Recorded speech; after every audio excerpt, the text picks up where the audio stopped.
Hello दोस्तों, आज की इस वीडियो में हम बात करेंगे कि भगवान शिव को तुलसी क्यों नहीं चढ़ाई जाती है। तो आज जानेंगे इसके पीछे की पौराणिक कथा। मगर इससे पहले अगर आप मेरे चैनल पर नए हैं तो प्लीज मेरे चैनल को सब्सक्राइब कीजिए तथा बेल आइकन को प्रेस कीजिए, जिससे कि मेरे चैनल पर आने वाली वीडियो सबसे पहले आप तक पहुंचे। दोस्तों, प्राचीन काल से हिंदुओं के घर के आंगन में तुलसी का पौधा तो उगाया ही जाता है। वैसे तुलसी का आयुर्वेदिक और धार्मिक महत्व हमारे वेदों और पुराणों में भी वर्णित है। तुलसी भगवान विष्णु को अति प्रिय है। दोस्तों, ये तो सभी जानते हैं कि लक्ष्मी स्वरूपा तुलसी से भगवान ने शालिग्राम स्वरूप में विवाह किया था।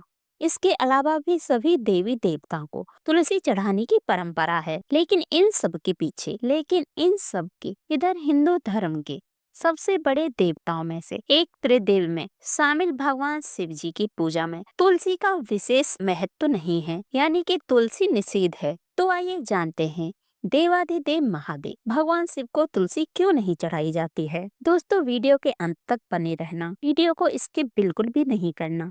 तो आइए सुनते हैं इसके पीछे की पौराणिक कथा। कथा के अनुसार पूर्व जन्म में तुलसी जालंधर नाम के एक राक्षस की पत्नी थी और इस जन्म में उसका नाम वृंदा था।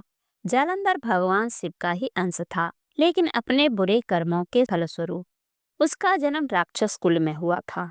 परम पराक्रमी और बलवान असुरराज जालंधर घमंड में चूर होकर प्रजा पर अत्याचार करता था। उसकी पत्नी वृंदा एक पतिव्रता स्त्री थी, जिसके प्रताप के कारण देवताओं की शक्तियां भी उस राक्षस के आगे कमजोर पड़ जाती थीं और वह सुरक्षित बच जाता था। ऐसे में जालंधर के संहार के लिए वृंदा का पतिव्रत धर्म खत्म करना बहुत जरूरी था। तभी असुरराज जालंधर के बढ़ते अत्याचारों को रोकने के लिए, संसार से पापाचार को मिटाने के लिए भगवान विष्णु ने राक्षस जालंधर का स्वरूप धारण करके वृंदा के पतिव्रता धर्म को भंग किया था। वृंदा का पतिव्रता धर्म नष्ट होने के कारण भगवान शिव ने राक्षस राज जालंधर का वध कर दिया था।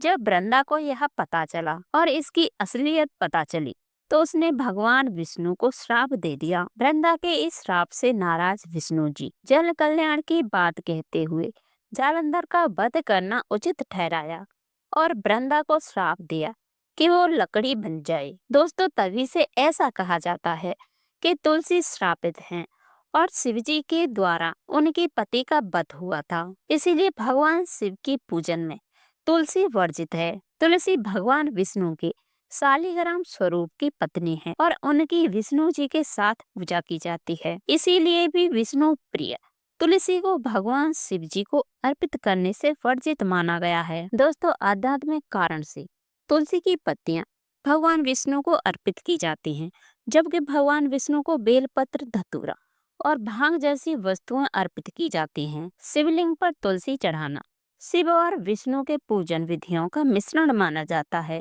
जो धार्मिक और आध्यात्मिक दृष्टि से सही नहीं माना जाता है। शिव पुराण और अन्य धार्मिक ग्रंथों में स्पष्ट रूप से तुलसी के प्रयोग को भगवान शिव की पूजा में वर्जित बताया गया है। शास्त्रों के अनुसार शिवलिंग पर तुलसी चढ़ाने से पूजा का फल नहीं मिलता और यह पूजा अधूरी मानी जाती है। भगवान विष्णु की पूजा में तुलसी का प्रयोग वर्जित होने के पीछे धार्मिक, पौराणिक और आध्यात्मिक कारण भी हैं। इस मान्यता का पालन करते हुए भक्तगण भगवान शिव की पूजा में तुलसी का प्रयोग नहीं करते और इन्हें बेलपत्र, धतूरा, भांग आदि अर्पित करते हैं। इस प्रकार धार्मिक परंपरा और मान्यताओं का सम्मान करते हुए हम सही विधि से भगवान शिव की पूजा करते हैं और उनकी कृपा प्राप्त करते हैं। दोस्तों, भगवत गीता, जिसे अक्सर गीता कहा जाता है, गहन ज्ञान और आध्यात्मिकता का एक पवित्र ग्रंथ है। इसमें 18 अध्याय हैं। प्रत्येक अध्याय जीवन, कर्तव्य और आध्यात्मिक प्राप्ति के मार्ग के विभिन्न पहलुओं को संबोधित करता है। अध्याय 15, जिसका शीर्षक पुरुषोत्तम योग है, गीता के सबसे महत्वपूर्ण अध्यायों में से एक है। इस वीडियो में हम भगवत गीता अध्याय 15 के बारे में गहराई से उतरेंगे और जीवन के शाश्वत और दक्षिण पहलुओं पर इसकी शिक्षा का पता लगाएंगे। भगवत गीता का 15वां अध्याय कुरुक्षेत्र के युद्ध क्षेत्र में घटित होता है, जहाँ भगवान कृष्ण अर्जुन को अपना दिव्य ज्ञान प्राप्त करते हैं, जो एक योद्धा के रूप में अपने कर्तव्य के बारे में संदेह और दुविधा से भरा हुआ है। इस अध्याय में भगवान कृष्ण गहन अध्याय सच्चाइयों को व्यक्त करने के लिए एक दिव्य वृक्ष के रूपक का प्रयोग करते हैं। 15वें अध्याय के शुरुआती छंदों में भगवान कृष्ण एक लौकिक शाश्वत वृक्ष का वर्णन करते हैं, जिसकी जड़ें ऊपर और शाखाएं नीचे हैं, जो भौतिक और आध्यात्मिक दुनिया का प्रतीक है। इस वृक्ष को अक्सर अस्वस्थ वृक्ष यानी जीवन का पीपल वृक्ष कहा जाता है। भगवान कृष्ण बताते हैं कि इस वृक्ष की जड़ें ऊपर हैं, जो अस्तित्व के शाश्वत और दिव्य पहलू का प्रतिनिधित्व करती हैं। यह समस्त दृष्टि का स्रोत है, परम वास्तविकता और सर्वोच्च सत्ता है। शाखा विभिन्न जीवन रूपों, इच्छा और आसक्तियों से भरी भौतिक दुनिया का प्रतिनिधित्व करती हैं। ये शाखाएं जन्म और मृत्यु के चक्र में से नीचे की ओर बढ़ती है, जहाँ सभी जीवित प्राणी उलझे हुए हैं। भगवान श्री कृष्ण कहते हैं कि इस वृक्ष का पोषण भौतिक प्रकृति के 3 गुणों से, सत्व अच्छाई, राजस जुनून और तमस अज्ञान से होता है। ये तरीके मानव व्यवहार और कार्यों को प्रभावित करते हैं। भगवत गीता जीवन के शाश्वत और दक्षिण पहलुओं के बीच अंतर है। भगवान कृष्ण इस बात पर जोर देते हैं कि भौतिक संसार अस्थायी है और पीड़ा से भरा है, और इसे केवल शाश्वत और दिव्य वास्तविकता में शरण लेकर ही पार किया जा सकता है। भगवान श्री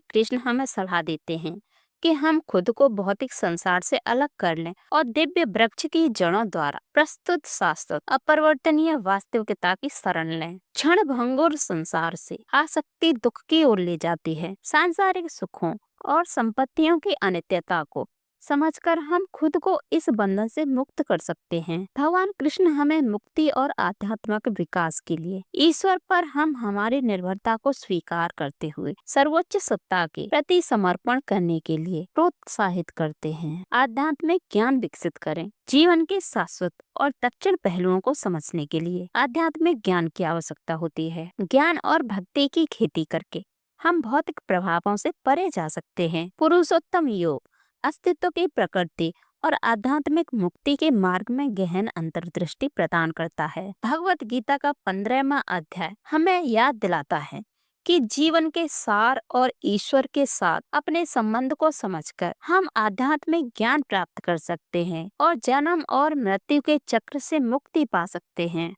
यह सत्य और आध्यात्मिक ज्ञान के साधकों के लिए एक कालातीत मार्गदर्शिका है, जो जीवन की गहन यात्रा पर सांत्वना और मार्गदर्शन प्रदान करती है।